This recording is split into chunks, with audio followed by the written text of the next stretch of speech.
सुप्रभात प्यारे बच्चों, मैं आपकी हिंदी की अध्यापिका टैगोर बाल निकेतन पब्लिक स्कूल से आज आपको कक्षा 10 5वीं हिंदी साहित्य पाठ 10 पोंगल त्यौहार के बारे में पढ़ाऊंगी। आइए शुरू करते हैं। पोंगल तमिलनाडु का सबसे बड़ा त्यौहार है। इस अवसर पर तमिलनाडु में वैसा ही उत्साह दिखाई देता है। उत्साह का अर्थ होता है जोश, जैसा बैसाखी के अवसर पर पंजाब में मिलता है। पंजाब के बैसाखी पर्व की तरह ही पोंगल भी ऋतु का पर्व है। यह प्रतिवर्ष जनवरी में मकर संक्रांति के अवसर पर मनाया जाता है, जब धान की फसल पककर तैयार हो जाती है।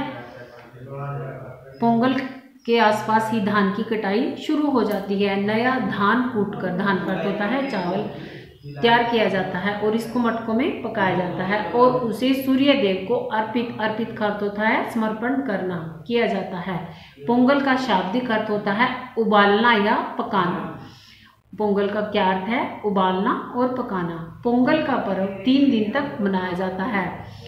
पोंगल जो त्यौहार होता है तमिलनाडु का सबसे प्रसिद्ध त्यौहार है। इसको 3 दिन तक मनाया जाता है। पहला दिन भोगी पोंगल कहलाता है। जो पहला दिन है उसको हम भोगी पोंगल के नाम से जानते हैं। इस दिन पारिवारिक उत्सव होते हैं। हर गृहस्थ का अर्थ होता है हर घर का सदस्य अपने घर की लिपाई पुताई और साज सज्जा में लगा होता है, जैसे कि हम दीपावली पर लगे होते हैं। पूजा पाठ, गाना बजाना और खान पान की खुशियाँ हर घर में दिखाई देती हैं। दूसरा दिन सूर्य पोंगल कहलाता है। पहले वाले दिन को क्या कहते हैं? भोगी पोंगल।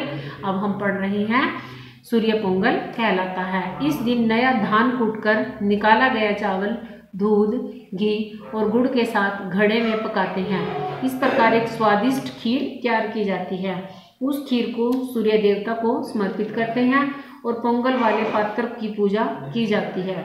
उस दिन सर्वत्र का अर्थ होता है सब जगह सूर्य पूजा का दृश्य जो है वह दिखाई देता है। लोग एक दूसरे से पूछते हैं क्या पोंगल हो गया? उत्तर मिलता है हाँ हाँ हाँ हाँ हो गया। उस दिन सब नर नारी, बच्चे, वृद्ध का अर्थ होता है बूढ़े, नए वस्त्र धारण करते हैं। अब है पोंगल का तीसरा दिन।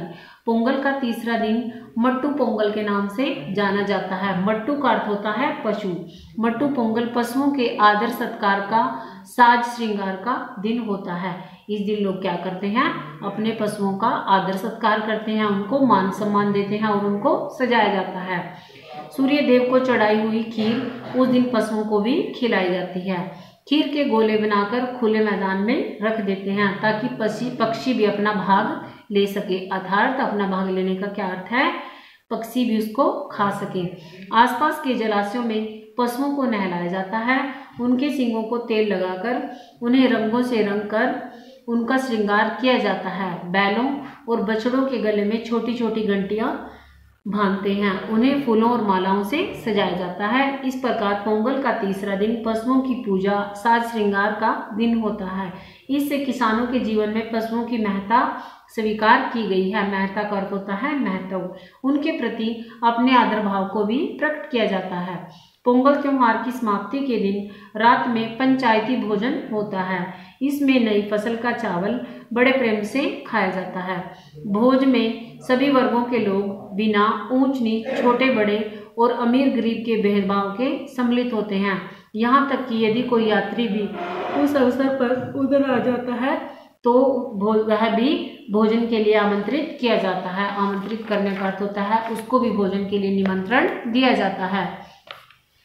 पोंगल त्योहार पर जो धार्मिक और सामाजिक अनुष्ठान किए जाते हैं, अनुष्ठान का अर्थ होता है किसी काम को नियमानुसार करना, अथवा कार्यकलाप संपन्न होते हैं, उनमें भी बढ़कर आकर्षण सांडों की लड़ाई में दिखाई देता है। जो सांड होते हैं उनकी लड़ाई होती है। सांडों की इस लड़ाई को जालीकट्टू कहा जाता है। अगर आपसे पूछा जाता है तमिलनाडु में सांडों की लड़ाई को क्या कहते हैं, तो तमिलनाडु में सांडों की लड़ाई को हम जालीकट्टू के नाम से जानते हैं। यह प्रदर्शन प्रायः हर गांव तथा नगर में आयोजित होता है, परंतु मदुरै, त्रिचिरापल्ली तथा तंजौर में इस प्रदर्शन का आकर्षण देखते ही बनता है। यहाँ जो सांड होते हैं, ये देखिए चित्र में दर्शाया गया है आपको। सांडों की लड़ाई के लिए उनके सींगों में रुपयों की गड्डियाँ बांध दी जाती हैं। बहुत सारे जो नोट होते हैं उनकी गड्डियाँ सींगों के गले में बांध दी जाती हैं। जो सांड होते हैं उनके सींगों पर ये देखिए पैसे बांधे हुए हैं। उनके बाद उन सांडों को उत्तेजित किया जाता है। सांडों को उत्तेजित करके खुले मैदान में छोड़ दिया जाता है। सांड मैदान में दौड़ता फिरता है। साहसी युवक दौड़ते हुए सांड के सींगों पर बंधे नोटों के बंडलों को झपटने का प्रयास करते हैं। अर्थात जो युवक होते हैं, जो साहसी होते हैं, वो क्या करते हैं, सांड से लड़ाई करते हैं और उन पैसों को प्राप्त कर लेते हैं। सांडों से भिड़ंत का अर्थ होता है लड़ाई का डर हमेशा बना रहता है। सींगों से उलझने पर गंभीर रूप से घायल हो सकता है। इसके अलावा भागते हुए सांड की चपेट में आने से उसके पैरों के नीचे कुचल जाने की भी आशंका जो है वह बनी रहती है, क्योंकि जो पशु होते हैं वह कई बार हिंसक रूप भी धारण कर लेते हैं। इस लड़ाई में भाग लेने वाले युवकों की जान हमेशा खतरे में बनी रहती है। दर्शक मंडली सांस रोककर इस प्रदर्शन को देखती है। सांस रोककर का अर्थ है बिल्कुल ध्यान से देखते हैं। किसी युवक के अपने प्रयास में सफल हो जाने पर दर्शकों में प्रसन्नता की लहर दौड़ जाती है। साथ ही तालियों की गड़गड़ाहट से सारा वातावरण जो है वहाँ का है गूंज उठता है। अर्थात वहाँ पे बहुत जोर से करतल ध्वनि की जाती है। इसमें उत्तेजित बैल और भी तेजी से भागने लगते हैं। हर वर्ष कोई न कोई दुर्घटना हो जाती है। प्राचीन तमिल साहित्य में पोंगल के त्योहार पर सांडों की भिड़ंत के बड़े रोमांचकारी उल्लेख मिलते हैं। ऐसा भी वर्णन मिलता है कि ऐसी भिड़ंतों में विजयी युवकों को प्राय युवतियां अपना पति चुन लेती हैं। जो व्यक्ति सांडों की लड़ाई में विजय प्राप्त होता है, जिसको विजय मिलती है, उसको जो लड़कियां हैं उसे अपने वर के रूप में अर्थात अपने पति के रूप में स्वीकार कर लेती हैं। तो यह था हमारा पोंगल का पर्व। पोंगल कहाँ मनाया जाता है? तमिलनाडु में। जैसे कि हम दीपावली मनाते हैं, दीपावली का पर्व जो है वो भी 4-5 दिन चलता है। ऐसे ही पोंगल का त्योहार भी कई दिन तक चलता है, जिसकी अलग अलग महत्व है। पहले दिन को हम भोगी पोंगल, दूसरे दिन को सूर्य पोंगल और तीसरे दिन को हम मट्टू पोंगल के नाम से जानते हैं। धन्यवाद प्यारे बच्चों।